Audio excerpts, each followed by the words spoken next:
আসসালামু আলাইকুম। কেমন আছেন সবাই? আশা করি সবাই ভালো আছেন। তো স্ক্রিনে যে বাচ্চাগুলো দেখতে পারতেছেন, এই বাচ্চাগুলো আমি মূলত মাংসের জন্য পালন করতে চাইছিলাম। যেহেতু এখন মুরগির বাজারটা অনেক কম, কিন্তু কিছুদিন পরে কিন্তু বাজারটা এরকম থাকবে না। কারণ বাজার কিন্তু সবসময় একরকমের থাকে না। আর শীত আসার আগে বা শীতের ১ম দিকে কিন্তু মুরগির বাজারটা ভালোই থাকে।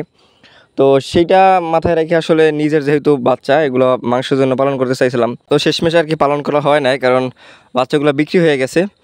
আর আমার উদ্দেশ্য এইটাই, আমি যদি বাচ্চা বিক্রি করতে পারি তো ভালো, যদি না করতে পারি সেক্ষেত্রে মাংসের জন্য পালন করব। তো যদি আপনারা এরকমের বাজার ভালো থাকে বা আশেপাশে বাজার থাকে, সেক্ষেত্রে আপনারাও চেষ্টা করতে পারেন প্যারেন্টস করে, অল্প কিছু প্যারেন্টস করে আপনি মাংসের জন্য আপনি মাংসের জন্য মুরগিটা পালন করবেন। যদি বাচ্চাটা বিক্রি করতে পারেন সেক্ষেত্রে ভালো, যদি বিক্রি না করতে পারেন সেক্ষেত্রে আপনি মাংসের জন্য পালন করবেন। নিজের বাচ্চা থাকলে কিন্তু অনেকটা লাভ বেশি হবে, কারণ আপনি যদি ৫-১০ হাজার টাকা দিয়ে বাচ্চা ক্রয় করতেন মাংসের জন্য পালন করার জন্য, ওই টাকাটা কিন্তু আপনার লাগলো না। তো ওই টাকাটাই কিন্তু আপনার অনেকটা লাভ। বা ওই টাকার সাথে যদি আপনি আর কিছু টাকা যোগ করে খাবার খাওয়ান, সেক্ষেত্রে কিন্তু আপনি মুরগিগুলোকে ফুল মানে বিক্রির উপযোগী করতে পারবেন। তো যাই হোক, এগুলোকে আমি চাইছিলাম বিক্রি করার জন্য, কিন্তু আসলে বিক্রি করা হয় নাই। বা যখন আমার চিন্তাই ছিল এইটা, যে আমি যদি বিক্রি করতে পারি ছোটো বয়সে, এখন ৫ দিন বয়সে আর কি মূলত বাচ্চাগুলো বিক্রি করা হয়েছে। তো আমার ধারণা এটাই ছিল যে আমি যদি ৫ দিন, ১০ দিন, ১৫ দিন, ২০ দিন এর ভিতরে বিক্রি করতে পারি তো বিক্রি করে দেবো, নয়তো বা আমি মাংসের জন্য পালন করবো, যেহেতু সামনের বাজারটা মোটামুটি ভালো থাকবে। তো যাই হোক, এর জায়গায় একজনে নিছিল হচ্ছে ৩৫ পিস। আর যেহেতু সে আইসা নিছে, সেক্ষেত্রে আশা করি যদি কেউ ১ পিস বাচ্চাও নিতে চায় সেক্ষেত্রে আমি ১ পিস বাচ্চা তাকে দেবো, সে যদি এসে তারপর নেয়। কিন্তু আসলে এরকম ৫০ পিসের নিচেই ডেলিভারি দেওয়া সম্ভব না, কারণ আপনারও পোষাবে না, আমারও পোষাবে না। তো যাই হোক, দেখতে পারতেছেন বাচ্চাগুলো ৫ দিন বয়সী। আসলে বাচ্চাগুলোর কোয়ালিটি আসলে আপনারা সামনাসামনি না দেখলে বুঝতে পারবেন না। সামনাসামনি দেখলে আসলে বোঝা যায় টাইগার মুরগি এবং দেশি মুরগি কোনটা। আমি তাদেরকে আসলে দেখাইছিলাম যে এর পাশে আমার দেশি মুরগির বাচ্চাও আছে।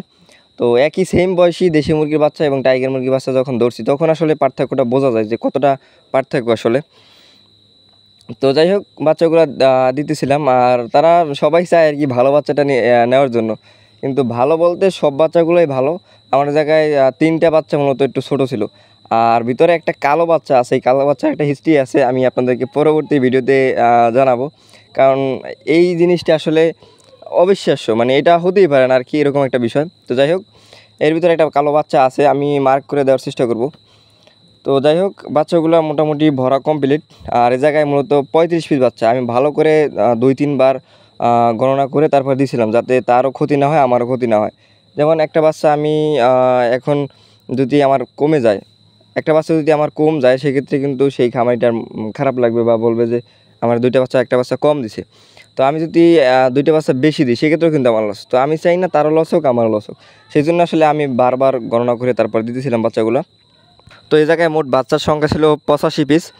তো প্রথমে অনেকে বলছে, আমার বাড়ির আশেপাশে অনেকে বলছে যে আমার ১০ পিস দাও, ৫ পিস দাও। আমি বলছি না, ১০ পিস ৫ পিস বাচ্চা আমি বিক্রি করবো না। সেক্ষেত্রে আমার অল্প কয়টা বাচ্চা থাকবে, এগুলো আমার পালা সম্ভব না। পাললে বেশি করে পালবো। তো যাই হোক, এক পর্যায়ে আর কি ওই ১০ পিস ৫ পিস বিক্রি করতে, ওই ১০ পিস ৫ পিস বিক্রি করতে হয়েছে, কিন্তু মানে সবগুলো বাচ্চা নিয়ে গেছে। তো যাই হোক, সবগুলোই বিক্রি হয়ে গেছে, মানে ১০ পিস নিয়োগ 5 পিস নিয়োগ আমার বাড়ির আশেপাশে নিয়েছে, এবং আমার জেলায় ভিতরে দূর থেকেও আর কি কিছু বাচ্চা নিছে। তো আর কি আশেপাশের যে মানুষগুলো, তারা আসলে আমার মুরগি আগে দেখছি, যেহেতু আমি মুরগি পালন করছি, এর আগে দেখছি মুরগিগুলো, তখনই তাদের টার্গেট ছিল যে আমার কাছ থেকে বাচ্চা নেবে। কারণ মুরগিগুলো আসলে সামনাসামনি না দেখলে আপনি বুঝতে পারবেন না যে ওদের সাইজ দেশি মুরগির ৩ গুণ এক একটা মুরগি, বা ওদের কালার কম্বিনেশন খুবই সুন্দর। তো এই জন্য আসলে মানে এলাকার মানুষ যখন শুনছে যে বাচ্চা, তো এই বাচ্চাগুলো বেশিরভাগই এলাকার মানুষ নিয়েছে।